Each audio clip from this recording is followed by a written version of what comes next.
đột nhiên gian tôi tuần lâu cớ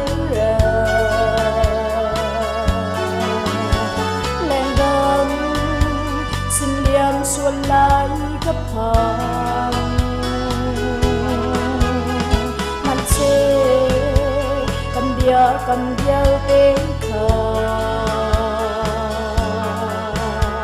rót chan bu tê yung rắc dũng cầu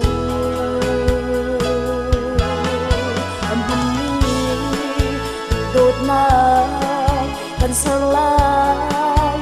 hồi đăng mi hay lên ở ý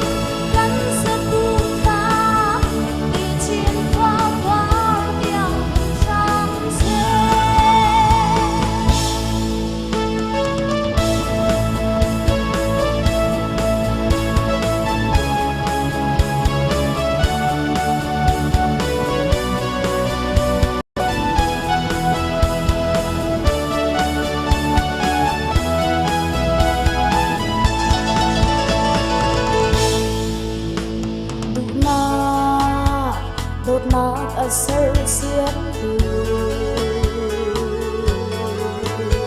cần thai y đốt em nuông cân tì hồi đăng van hai đầu yên cân đề con gom chiều đang cần thấy tí lời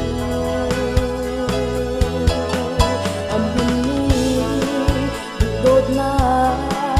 cần sâu lai hồi đăng